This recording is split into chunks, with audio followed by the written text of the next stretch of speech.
So you've decided to step up and serve your community and have been appointed to an advisory board. Firstly, we'd like to say a big thank you. We are a much better place to live when people like you engage and everyone lends a hand to make Erie the best place to live, work, start a business, raise a family, and the hundreds of other wonderful things our residents get to do because of all our efforts. Welcome to the Town of Erie team. Before we get too far into your new responsibilities, let's take a minute to define your role and the roles of some of the other folks you'll be serving with. As an advisory board member, you will serve the duration of your term on your appointed board and, within the guidelines of your board's focus and mandate, bring your brain, heart, and talents to the betterment of that board's focus here in Erie. You'll also likely feel that sense of pride and gratitude that only comes from serving others. The facilitator of your board meetings is called the chair. The chairperson is elected from and by the members of that advisory board themselves to serve as the chairperson for that board for a 2-year term. Your meetings will also be regularly attended by your board liaison.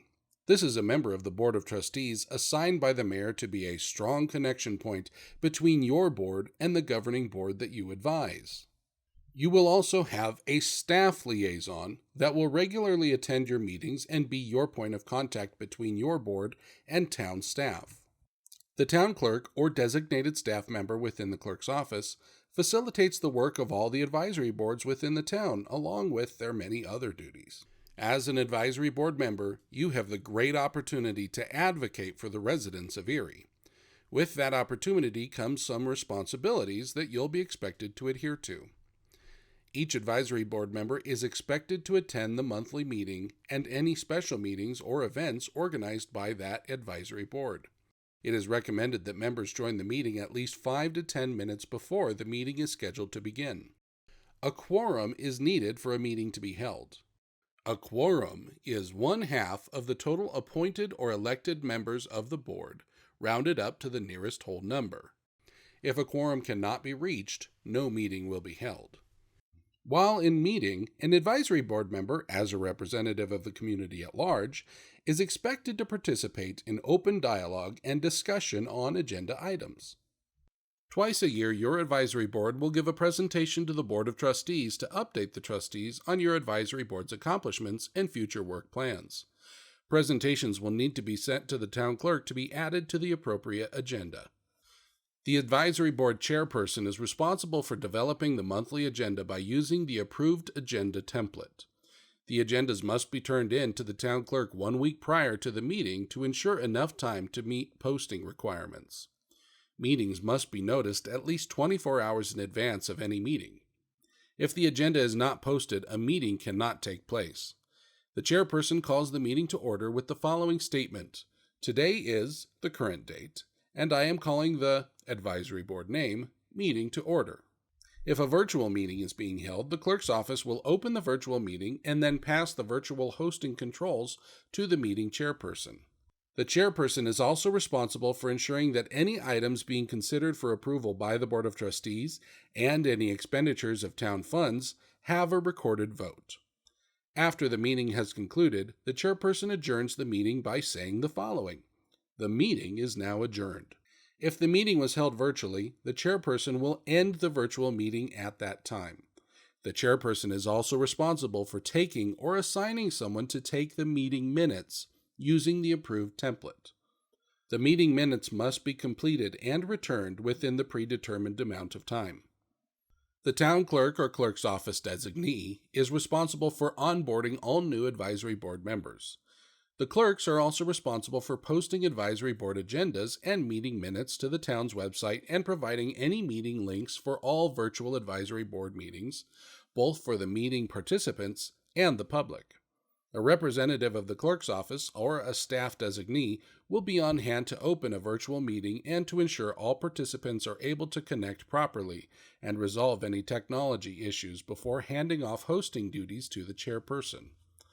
The clerk's office will also coordinate the inclusion of the biannual advisory board report on the appropriate Board of Trustees meeting agenda by emailing the dates of the presentations, uploading the agenda items and presentations, and sending reminder emails about the presentation date. The clerk's office will also coordinate when advisory boards have recommended that they would like to be heard by the Board of Trustees. Some examples of these items might be the appointment of new members, bylaws or changes to the Erie Municipal Code, and grants or applications. There also may be support topics brought to the advisory board for consideration, such as certificates of appropriateness for the Historic Preservation Advisory Board or open space purchases for the Open Space and Trails Advisory Board. Each advisory board will be assigned a staff liaison. The staff liaison will be the primary point of contact for communication between the advisory board and other town departments and staff. The staff liaison also serves as subject matter expert in the area of interest and help clarify town policy if there is uncertainty on a particular issue. The staff liaisons will distribute welcome items provided by the clerk's office. Although the staff liaison attends the meetings as indicated in the municipal code, though these requirements are different for each advisory board, they do not participate in the deliberation of items before the advisory board. In addition to these other supportive partners, each advisory board will also have a Board of Trustees liaison as their primary point of contact for communication between the advisory board and the Board of Trustees. The Board of Trustees liaison will engage in dialogue with the advisory board members in a manner that adds value without directing the advisory board activities or work. They will, however, provide procedural direction and relay the Board of Trustees' position to the advisory board. They will also provide counsel when advisory board discussions or actions are deviating from the approved work plans or the Board of Trustees' goals. As Erie protects what has made Erie great historically, and as we look to the exciting and innovating things the future holds for us, we are grateful to have passionate, engaged residents like you willing to step up and join the dedicated people serving this community. You are a part of what makes Erie great. During your term as advisory board members, we expect great things from your dedication and inspiring work. Erie was built by people like you, people willing to do the work. On behalf of the staff, board members, business owners, and residents of Erie, we say thank you. Now let's get started.